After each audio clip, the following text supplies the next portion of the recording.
Nous sommes dans la nuit du 27 au 28 avril. Le ciel est dégagé et c'est quasiment la pleine lune. Dans le silence de la nuit, en pleine occupation nazie, Saint-Saëns entendra le moteur d'un Lysander. Nous sommes le lundi 27 avril 1942, l'opération Bridge est sur le point d'être achevée.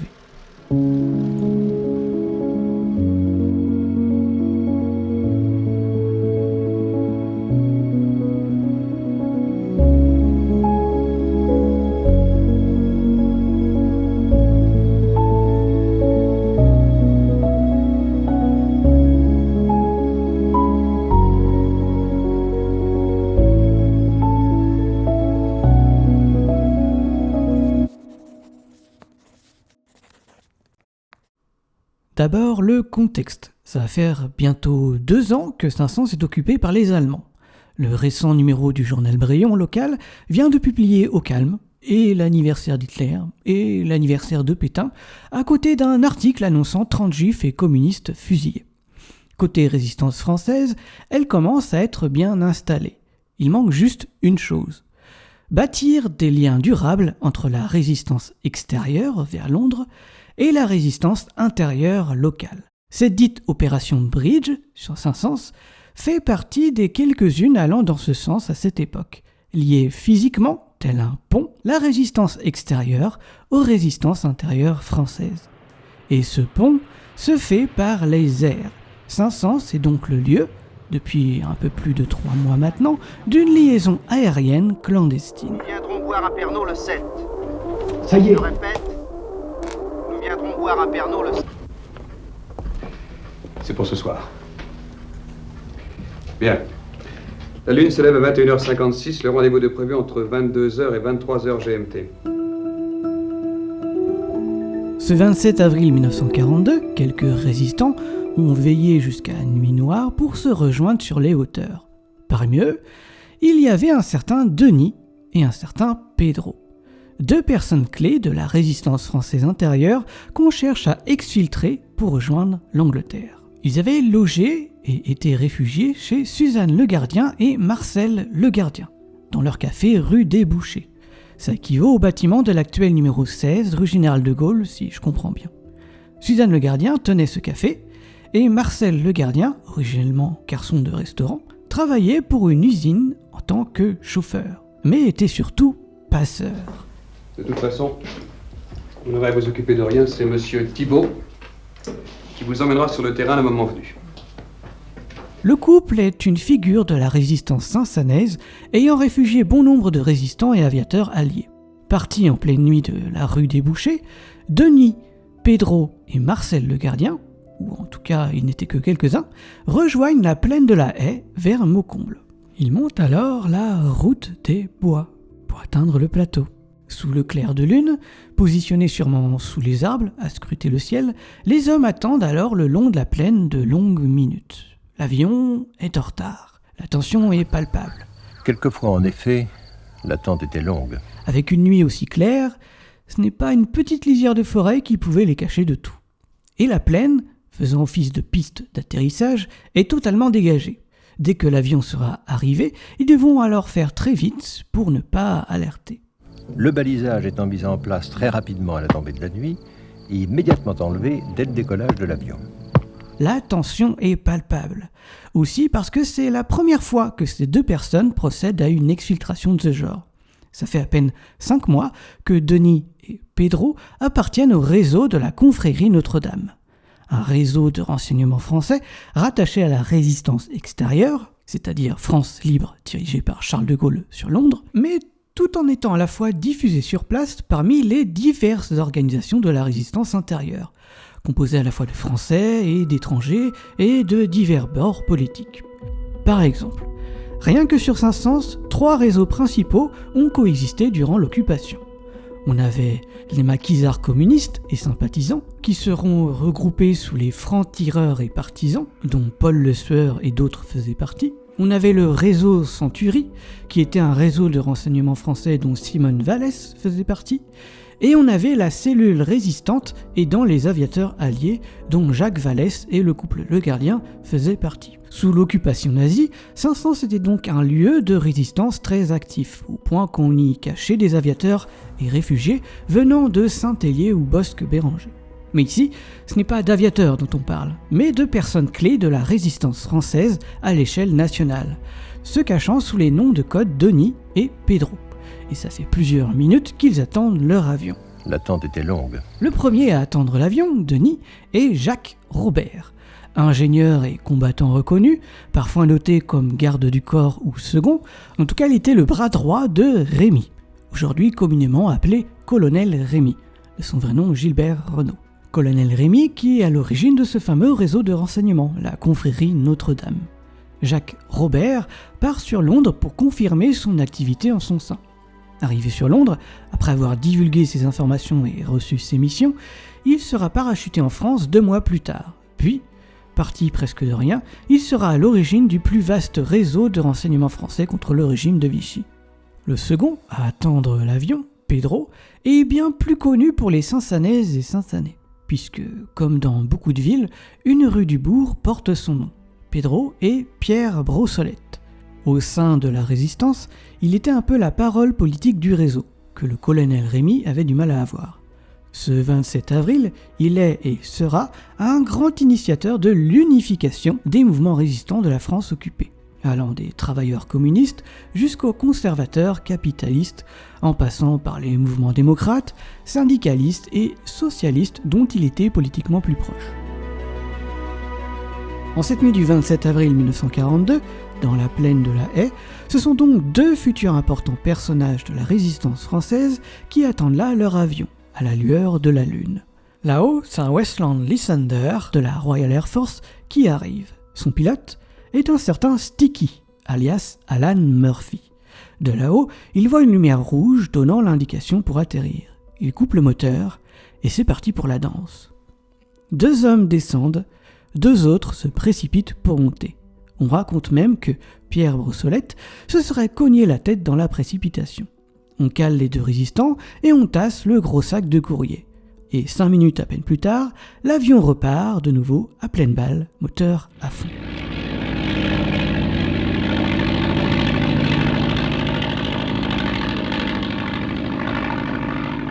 Le soir même, le soir du 28 avril, on annoncera alors à la BBC, à la radio, que l'avion est bien arrivé à bon port. Le message codé diffusé était « La pétrolette a vidé son jaquet ». Phrase codée stupide mais qui cachait les prénoms des 2 résistants. Pétrolette pour le pseudo Pedro et Jaquet pour Jacques.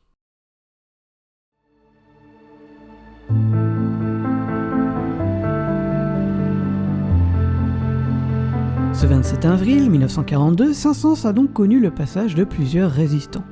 Claude Fournier l'appelle l'Opération Bridge. Dans les documents officiels, je ne retrouve pas ce nom.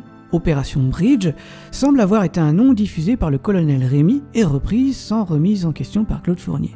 Or, dans les comptes rendus de la résistance extérieure, le nom que je retrouve est l'Opération Isabelle. Lors de son succès, il est noté que Revez et Bourga sont bien arrivés à Londres. Jacques Robert prendra en effet par la suite comme nom de code Jacques Revez. J'imagine donc que Bourga était un nom de code donné pour Pierre Brossolette ce moment-là. Dans le rapport suivant, on notera l'engouement positif apporté par les 2 résistants, malgré un manque crucial de recrutement. Cette nuit-là, c'était le 27 avril 1942, ce n'était donc pas l'opération Bridge, comme on le prétend depuis des années, mais l'opération Isabelle. Qu'on ait 2 noms différents pour l'opération, je peux toutefois trouver une explication. La résistance extérieure et la Royal Air Force donnaient sûrement chacun de leur côté un nom différent pour une même opération. Opération Isabelle côté Charles de Gaulle et Opération Bridge côté Royal Air Force. Peut-être. Et ça expliquerait la confusion. Les petits avions de ce genre, les Lysander, qui permettaient d'infiltrer et d'exfiltrer des agents, étaient réellement conçus comme des avions espions, sans armes, le plus léger possible. Pierre Brossolette et les autres en ont donc emprunté plusieurs. Durant la Seconde Guerre mondiale, au total, on en comptera plus d'100 à passer clandestinement des espions et résistants avec réussite. que ce soit au sol ou parachuté. Sans compter les nombreux échecs. Et ça ne se faisait pas n'importe quand non plus. Il fallait d'abord que ça se fasse de nuit, pour être le plus discret bien sûr, ensuite que le ciel soit un minimum dégagé, et enfin qu'on y voit un minimum quelque chose. Du coup, ça se faisait de nuit, par temps calme et en période de pleine lune. C'est pourquoi ces agents de la résistance extérieure, faisant interface avec la résistance intérieure locale, on les appelait les passagers de la Lune. On en a décrit 2 qui sont partis pour Londres ce soir-là, Jacques Robert et Pierre Brossolette. Il nous en reste 2 à décrire qui, eux, en reviennent de Londres, se nommant Francis et Paco, 2 nouveaux pseudos, sous les noms de code du jour Franck et Jacques. Le premier, c'est Christian Pineau, de son vrai nom. Originellement syndicaliste et secrétaire à la CGT, il revient sur le sol français, toujours dans cette volonté d'unifier la résistance française. La majorité des résistants étant communistes, son rôle sera d'enrôler dans la résistance davantage de syndicalistes et socialistes. Pour l'aider à cette tâche, on lui confia de publier en juin 1942 les déclarations du général de Gaulle dans le journal clandestin Libération. Déclaration officielle pour mobiliser la résistance et tenter de contrer les ambiguïtés imaginées ou diffusées par la propagande d'extrême droite de Vichy ou de l'Allemagne. Ceux qui vous le disent vous mentent. À l'origine, Christian Pineau aurait dû être parachuté bien plus tôt d'ailleurs, le 10 avril en Bretagne. Mais ce fut reporté à cause du mauvais temps. Même chose pour son acolyte Paco. Paco est François Faure. Il a pour mission d'unir les actions de la résistance intérieure du Parti communiste français avec les actions de la résistance extérieure. François Faure, lui, connaissait déjà bien Saint-Saëns, puisqu'il était un cadre commercial dans une usine saint-sanaise de meubles. C'est même à cause ou grâce à lui que cette ligne clandestine s'est installée ici. Si tout ça a existé ici à Saint-Saëns, dans cette plaine, tout provient de lui. François Faure est le nœud central de notre histoire. L'usine pour laquelle il travaillait était celle de René et Jacques Steg, située à Roville, et elle employait un certain Marcel le Gardien, travaillant en tant que chauffeur. Voilà la liaison. Il faisait partie d'un groupe de résistants monté par François Faure. Quand le colonel Rémy le contacte fin 1941 pour rejoindre Londres, François suppose Saint-Saëns comme être un bon lieu d'exfiltration. C'était à mi-chemin entre Paris et l'Angleterre. Ça semble donc être une bonne idée. Du coup, François Faure en discute avec Marcel le Gardien. Pour le lieu précis d'atterrissage, la plaine de la Haye a été choisie, et c'est Marcel le Gardien qui l'a proposé. C'était ici que s'était déroulée une fête de l'aviation quelques années auparavant, à laquelle il avait participé. C'était le dimanche 29 août 1937, si on veut être très précis. Le sol était donc assez dur pour supporter des avions en plein été. En plein hiver, avec un sol gelé, ça devrait donc pouvoir se faire. En plus, le volume du terrain et les bois aux alentours proposent un endroit assez dissimulé. Pas mal d'arguments donc. C'était acté, c'était ici que la ligne clandestine allait être officialisée. Et le premier à l'avoir initié, c'était le colonel Rémy lui-même. Colonel Rémy qui, je le rappelle, est à l'origine de la confrérie Notre-Dame et qui est aussi à l'origine du réseau Century, dont Simone Vallès faisait partie. Comme quoi, c'était vraiment un petit monde la résistance, qu'une minorité de la population, qui, en plus, était isolée par bulle pour éviter que si quelqu'un se fasse choper, il puisse balancer tous les noms. Fin 1941, le colonel Rémy cherchait alors à rejoindre Londres. Ça s'est fait bien plus tard, après moult péripéties, dans la nuit du 27 au 28 février 1942. Ce soir-là, il n'était pas le seul passager. Il était avec Pierre Julitte, un autre résistant du réseau, dont sa tête venait d'être connue par les Allemands et la Gestapo. Le but premier était alors de l'exfiltrer. L'opération avait même comme nom de code l'opération Julie. Et le pilote d'avion, qui c'était ? C'était ce même Alan Murphy, le même qui transporta Pierre Brossolette 2 mois plus tard. Claude Fournier, lui, qui avait 12 ans environ à l'époque, racontait d'être sûr d'avoir entendu le moteur de l'avion à son décollage. Et vous l'aurez compris, ça s'est déroulé la nuit, par temps dégagé et en période de pleine lune. Toujours l'exact même protocole pour les passagers de la Lune. Les 2 décollages clandestins, cités ici, celui du 28 février et celui du 27 avril 1942, sont à notre connaissance les 2 seuls qu'ont connu Saint-Saëns, en tout cas embarquant des passagers. Puisque quelques mois plus tard, dès l'été 42, les Allemands installèrent dans la plaine de la Haye carrément un poste de guet. À croire que ça s'est fait savoir. Ici, Londres. Sur tout ça, de toute cette histoire de résistance sur Saint-Saëns, on n'en connaît pas grand-chose. L'humilité du couple Le Gardien fait qu'on n'en garde que très peu de souvenirs concrets de leur réel rôle. Il en existe tout de même un livre, de Jean-Claude Mérès, mais c'est franchement peu et sous-estimé comparé à ce que sous-entend les bribes de biographie autour de François Faure et du colonel Rémy. Le colonel Rémy qui appelait l'imperturbable Marcel le chêne ou le viking, car il pouvait carrément porter des kilos de courrier sur des kilomètres. Il était un des premiers fervents résistants de son réseau, parmi lesquels on l'appelait l'ange gardien. Quand Pierre Brossolette parle des soutiers de la gloire, c'est aussi à eux qu'il pense, les anonymes résistants du quotidien dont on oubliera un jour leurs efforts et leurs histoires. Pour ne pas oublier, les élus et les anciens combattants de la commune tentent aussi d'entretenir les mémoires. Claude Fournier a bien aussi essayé de le mettre sur papier. Et enfin, le bourg de Saint-Saëns en garde une stèle et le nom d'une rue. La rue Pierre Brossolette fut inaugurée par Simone Vallès, elle-même à l'époque maire, le 22 septembre 1946. Était également présente Gilberte Brossolette, résistante socialiste et compagne de Pierre de son vivant, ainsi que Christian Pineau, passé clandestinement sur Saint-Saëns et futur ministre du gouvernement. À la même occasion, Marcel Le Gardien reçut la Croix de guerre. La date du 22 septembre comme inauguration a très certainement été choisie délibérément, puisque c'était exactement à 22 septembre, en 1942, que fut diffusé à la radio anglaise un célèbre discours de Pierre Brossolette, dont voici un extrait incarné par un acteur sur France Inter. Voilà ce que je voulais vous dire ce soir. Mais voici maintenant ce qu'il faut que je vous demande. À côté de vous, parmi vous, sans que vous le sachiez toujours, luttent et meurent des hommes, mes frères d'armes, les hommes du combat pour la libération. Ces hommes, je voulais que nous les saluions ce soir ensemble, combattants d'autant plus émouvants qu'ils n'ont point d'uniforme, ni d'étendard. Saluez-les. La gloire est comme ces navires où l'on ne meurt pas seulement à ciel ouvert, mais aussi dans l'obscurité pathétique des cales. C'est ainsi que luttent et que meurent les hommes du combat souterrain de la France. Saluez-les, Français. Ce sont les soutiers de la gloire.